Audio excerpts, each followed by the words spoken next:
Hello everyone, आप सभी का स्वागत है लर्न विद सपना एनम स्टडी हब में। तो आज हम लोग पढ़ने वाले हैं अपगार स्कोर के बारे में। बहुत एग्जाम में अपगार स्कोर से क्वेश्चन भी पुटअप होता है, तो बिल्कुल इजी तरीके से हम लोग पढ़ेंगे आज। तो चलिए देखते हैं अपगार स्कोर। पहले पूछा जाता है अपगार स्कोर का फुल फॉर्म, यानी कि अपगार का फुल फॉर्म क्या होता है। तो ऐसे APGAR। ए फॉर होता है अपीयरेंस, जिसमें हम skin colour of the body यानी कि बॉडी की स्किन कलर को देखते हैं। पी फॉर है पल्स रेट। पल्स रेट में हम हार्ट रेट बोले तो अपाइकल पल्स को असेस करते हैं। जी मतलब होता है ग्राइमेसिस। ग्राइमेसिस में हम रिफ्लेक्स इरिटेबिलिटी देखते हैं बच्चे के अंदर।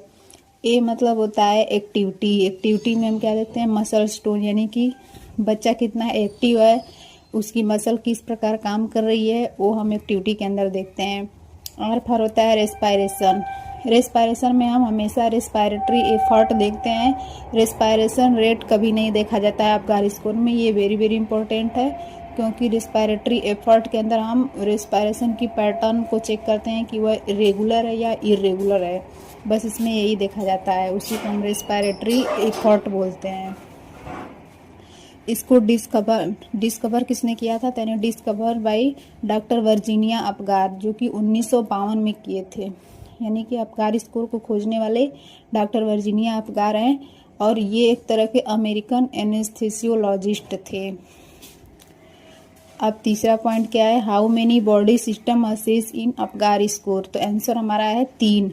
यानी कि अपगार स्कोर के अंदर कितने बॉडी सिस्टम असेस किए जाते हैं? तो 3 है। कौन कौन से? पहला है रेस्पिरेटरी सिस्टम, जिसके अंदर हम लंग्स की एक्टिविटी को चेक करते हैं। दूसरा है कार्डियक सिस्टम, जिसमें हम हार्ट की एक्टिविटी को चेक करते हैं। तीसरा है नर्वस सिस्टम, जिसमें हम ब्रेन की एक्टिविटी को चेक करते हैं। इस तरह से हमारे 3 वाइटल ऑर्गन को असेस किए जाते हैं, यानी लंग्स, हार्ट और ब्रेन, जिसमें यानी 3 वाइटल ऑर्गन असेस होते हैं। चौथा पॉइंट क्या है, how many parameter are there in Apgar score. यानी कि अपगार स्कोर के अंदर कितने पैरामीटर होते हैं? तो आंसर हमारा है 5। वही अपगार का फुल फॉर्म, यानी 1 2 3 4 5, यानी कि APGAR, यही हमारे 5 पैरामीटर होते हैं, जिसका फुल फॉर्म है ए फॉर अपीयरेंस, यानी स्किन कलर इसमें देखते हैं। इसके अंदर vital organ heart and lungs check किया जाता है, यानी कि हार्ट जो भी ब्लड पंप करेगा, और लंग्स के द्वारा हम CO2 को एक्सेल करते हैं, O2 को इनहेल करते हैं, तो उसकी वजह से भी हमारी बॉडी स्किन कलर प्रभावित होता है। दूसरा है पल्स रेट। पल्स रेट में हम हार्ट रेट बोले तो अपाइकल पल्स को असेस करते हैं एक बेबी के अंदर, और इसके अंदर वाइटल ऑर्गन हार्ट को चेक किया जाता है। तीसरा है ग्राइमेसिस। ग्राइमेसिस में हम रिफ्लेक्स इरिटेबिलिटी चेक करते हैं। इसके अंदर वाइटल ऑर्गन जो हमारा ब्रेन होता है, यानी कि यह ब्रेन की एक्टिविटी पे निर्भर करता है हमारी रिफ्लेक्स इरिटेबिलिटी। रिफ्लेक्स क्या होते हैं कि यानी कोई भी हम बेबी को स्टिमुलेशन देते हैं तो उसके प्रति वह इनवॉलंटरी रिस्पॉन्स शो करता है, उसी को हम रिफ्लेक्स बोलते हैं। चौथा है हमारा एक्टिविटी। एक्टिविटी के अंदर हम मसल स्टोन को चेक करते हैं। इसके अंदर कौन सा बॉडी का वाइटल ऑर्गन कौन सा असेस होता है? तो हमारा ब्रेन होता है, यानी कि जो भी हम स्टिमुलेशन देते हैं तो ब्रेन तक स्टिमुलेशन जाता है, और उसके द्वारा फिर रिस्पॉन्स के अंदर हमारा जो भी आता है वो हमारा रिफ्लेक्स जिससे कि मसल स्टोन को हम चेक करते हैं, एक्टिविटी को चेक करते हैं। पांचवा है रेस्पायरेशन। रेस्पायरेशन में हम रेस्पायरेटरी एफर्ट चेक करते हैं। इसमें वेरी वेरी इंपॉर्टेंट है, क्योंकि रेस्पायरेशन में हम कभी रेस्पायरेटरी रेट नहीं चेक करते हैं, इसमें हम रेस्पायरेशन एफर्ट चेक करते हैं। इसके अंदर एफर्ट का मतलब होता है कि इसके अंदर रेस्पायरेशन की पैटर्न देखा जाता है, जो कि इरेगुलर और इरेगुलर को बताता है। बीच में कभी एपनिया भी देखने को मिलता है। तो इसके अंदर वाइटल ऑर्गन जो होता है लंग्स को असेस किया जाता है। इस तरह से हमारे 5 पैरामीटर हो गए, अपीयरेंस, पल्स रेट, ग्राइमेसिस, एक्टिविटी और रेस्पायरेशन।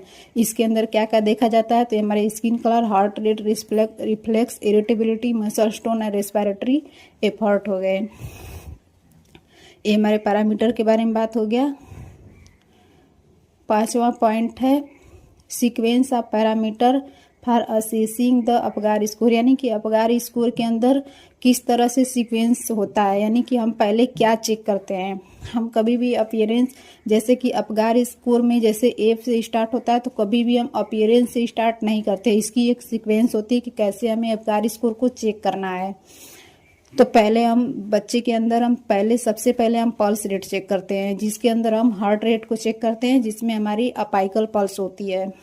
दूसरा हम रेस्पायरेशन चेक करते हैं, जिसके अंदर हम रेस्पायरेटरी एफर्ट चेक करते हैं। ये जो हार्ट रेट होता है ना, फर्स्ट क्लिनिकल असेसमेंट होता है, जो कि हमारा एक फर्स्ट असेसमेंट हमारा हार्ट रेट ही होता है, और दूसरा हमारा रेस्पायरेशन होता है। और जो रेस्पायरेशन होता है ये हमारा फर्स्ट इंटरवेंशन होता है। जी फॉर होता है ग्राइमेसिस, जो कि इसमें रिफ्लेक्स इरिटेबिलिटी को चेक करते हैं। एक्टिविटी में मसल टोन कि कितना बच्चा एक्टिव है, कितना एक्टिव नहीं है, वो डल है या फिर सुस्त पड़ा हुआ है बच्चा, तो उसमें हम एक्टिविटी को चेक करते हैं। अपीयरेंस में हम स्किन कलर को देखते हैं कि बच्चा पीला है या नीला है।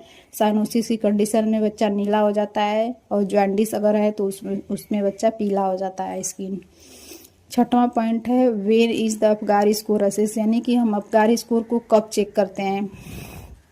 तो हम अपगार स्कोर को 1 minute, 5 minute and 10 minute after birth, यानी कि हम बेबी जैसे ही जन्म लेता है उसके जन्म लेने के बाद हम पहले मिनट में चेक करते हैं, फिर उसके बाद दूसरी बार हम 5वें मिनट में चेक करते हैं, फिर तीसरी बार हम 10वें मिनट में चेक करते हैं।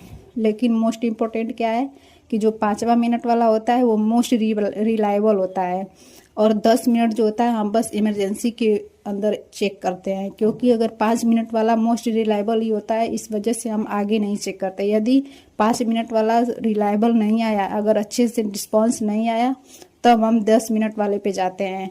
अगर 5 मिनट में ही अच्छा अगर रीडिंग आ जाती है तो हम 10 मिनट पे नहीं जाते हैं। तो इसलिए याद रहे कि 10 मिनट वाला हम इमरजेंसी के अंदर ही यूज करते हैं जन्म के बाद बच्चे के। अब चलिए देखते हैं अपगार स्कोर के टेबल के बारे में। ये हमारा है टेबल ऑफ अपगार स्कोर, यानी कि ये अपगार स्कोर का टेबल है, आप देख सकते हैं अच्छी तरह से। तो इसके अंदर हमारा एक पहला है इंडिकेटर है, दूसरा इसके अंदर फिर 0 पॉइंट, 1 पॉइंट, 2 पॉइंट, यानी किस किस कंडीशन में 0 पॉइंट देंगे, किस कंडीशन में 1 पॉइंट देंगे, किस कंडीशन में हम 2 पॉइंट देते हैं। ठीक है, इंडिकेटर क्या क्या होते हैं, तो वही अपगार वाला ही इंडिकेटर है, यानी कि A for appearance, pulse, grimaces, activity and respiration. तो इसके अंदर हम पहले की इसका जो पॉइंट होता है, यानी 0 से लेकर के 2 तक इसका मार्किंग होती है। 0 पॉइंट जो होती है मिनिमम मार्किंग होती है, 2 पॉइंट जो होती है मैक्सिमम मार्किंग होती है। तो पहला हम देखते हैं, पहला है अपीयरेंस, जो कि स्किन कलर देखा जाता है इसके अंदर, यानी 0 पॉइंट हम कब देंगे, जब होल बॉडी ब्लू हो, यानी कि जब बच्चे की पूरी बॉडी का जो कलर होता है जब ब्लू कलर का होता है, तो उसके अंदर हम 0 पॉइंट देते हैं, यानी कि बच्चा नीला है, तो एक तरह से वह साइनोसिस की कंडीशन में है, तो उसके अंदर हम 0 पॉइंट देंगे। दूसरा है पिंक बॉडी, ब्लू एक्सट्रीमिटीज, जिसको हम एक्रोसाइनोसिस के नाम से भी जानते हैं, यानी कि जो इसका पेरिफेरल वाला एरिया है, यानी कि हाथ और जो पैर है, उसका जो हाथ और पैर यानी कि एक्सट्रीमिटी जो है नीली है, यानी ब्लू कलर की है, और इसका जो बॉडी एंड जो हेड वाला पोर्शन है, यानी कि जो मिडल वाला पोर्शन है, सेंट्रल पोर्शन है, वो हमारा पिंक कलर का है, यानी कि सेंट्रल पोर्शन पिंक हो और पेरिफेरी जो होता है इसका अगर ब्लू हो, तो उसको हम एक्रोसाइनोसिस कंडीशन बोलते हैं। तो इस कंडीशन में हम बच्चे को 1 पॉइंट देते हैं। जब हम असेस करते हैं बेबी को, तो उसकी बॉडी को कलर को देखते हैं, तो जब ऐसा कलर दिखता है तो उसके अंदर हम 1 पॉइंट देते हैं। 2 पॉइंट कब देते हैं, ऑल ओवर पिंक, जब बेबी की जो बॉडी होती है उसके कलर जो होता है अगर पिंक कलर का है, तो हम पूरा 2 पॉइंट देते हैं, जैसे आप देख सकते हैं चित्र के अंदर। दूसरा है पी मतलब होता है पल्स, यानी कि हार्ट रेट इसके अंदर चेक करते हैं, तो हम 0 पॉइंट कब देंगे, अगर उसका हार्ट रेट अगर हम चेक किए अपाइकल पल्स अगर वो अब्सेंट आया तो हम 0 नंबर देंगे। अगर 100 से कम है, यानी 100 बीट पर मिनट से अगर कम है तो 1 पॉइंट देते हैं। अगर 100 BPM से ज़्यादा अगर है तो हम 2 पॉइंट देते हैं। और नॉर्मल हार्ट रेट कितना होता है बच्चे का, तो 120 से लेकर के 160 BPM होता है। तीसरा है ग्राइमेज, जिसके अंदर रिफ्लेक्स इरिटेबिलिटी चेक करते हैं। तो इसके अंदर है 0 पॉइंट में हम कब देते हैं, तो हम फ्लॉपी, यानी कि जब बच्चा कोई रिस्पॉन्स नहीं कर रहा है, कितना भी स्टिमुलेशन हम दिए कोई रिस्पॉन्स ही नहीं है, तो उसके अंदर हम फ्लॉपी मतलब 0 पॉइंट देंगे। दूसरा है 1 पॉइंट कब देंगे, तो मिनिमल रिस्पॉन्स टू स्टिमुलेशन, यानी कि बच्चे के अंदर हम बच्चे को हम स्टिमुलेट दिए, स्टिमुलेशन किए और थोड़ा बहुत हिला डुला, तो वो हमारा है मिनिमल रिस्पॉन्स, यानी कि उसमें हम 1 पॉइंट देंगे। प्रॉम्प्ट रिस्पॉन्स टू स्टिमुलेशन, यानी कि जब बच्चे को हम स्टिमुलेशन देते हैं, बच्चा तेजी से क्राई करता है या फिर स्टिमुलेट यानी कि बहुत अच्छे से रिस्पॉन्स कर रहा है, तो उसके जो भी ब्रेन है उसका काम कर रहा है अच्छी तरीके से, तो उसमें हम 2 पॉइंट देते हैं। एक्टिविटी में क्या है, इसके अंदर हम मसल टोन यूज करते हैं, जिसमें 0 पॉइंट अब्सेंट, अगर अब्सेंट है तो हम 0 पॉइंट देंगे। यानी एक्टिव है, जैसे कि हम बच्चे को टच किए हाथ पैर, वो कुछ हिला ही नहीं रहा है, चुपचाप सोया है या फिर बिल्कुल एक्टिविटी नहीं कर रहा है, तो हम 0 पॉइंट देंगे, यानी कि एक्टिविटी उसकी अब्सेंट है। 1 पॉइंट कब देंगे, तो फ्लेक्स्ड आर्म लेंगे, यानी कि जब उसका पैर और आर्म जब फ्लेक्स कंडीशन में है तो हम उसको 1 पॉइंट देते हैं, और पूरी तरीके से जब बच्चा एक्टिव रहता है तो उसमें हम 2 पॉइंट देते हैं। रेस्पिरेशन में हम रेस्पिरेटरी एफर्ट चेक करते हैं, अगर 0 पॉइंट एब्सेंट है तो उसको अंदर हम 0 पॉइंट देते हैं। स्लो एंड इरेगुलर, यानी कि जब उसकी रेस्पिरेशन स्लो हो एंड इरेगुलर पैटर्न में हो तो उसको हम 1 पॉइंट देते हैं। और जब बच्चा तेजी से क्राई कर रहा हो, यानी अच्छे से उसके लंग्स काम कर रहे होते हैं, अच्छे से उसका जो रेस्पिरेशन है स्टार्ट रहता है और करता भी है अच्छी से रेस्पिरेशन, तो उसके अंदर हम 2 पॉइंट देते हैं।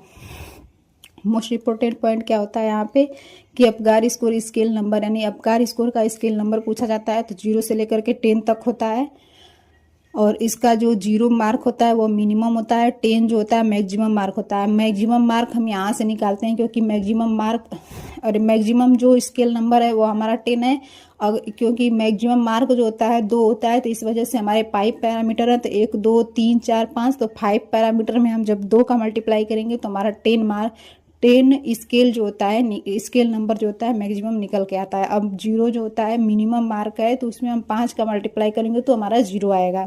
इस तरह से हम स्केल का नंबर निकाल सकते हैं। और अपगार स्कोर जो मार्किंग होती है वो 0 से 2 होती है, यानी 0 मिनिमम है, मैक्सिमम जो हमारी 2 होती है, यानी कि आप यहाँ पे देख भी सकते हैं, जो 0 मार्किंग है वो मिनिमम है और मैक्सिमम जो होती है 2 मार्किंग होती है। और इस मान लीजिए पूरा बच्चे का हम इसके बॉडी का असेसमेंट किए, और हम पूरा चेक करने के बाद जितना अपगार स्कोर आता है उसके अनुसार हम बच्चे को केयर प्रोवाइड करते हैं। तो इसमें क्या क्या होता है, पहला अब इसमें देखिए स्कोर इंटरप्रिटेशन में पहला है 7 से 10।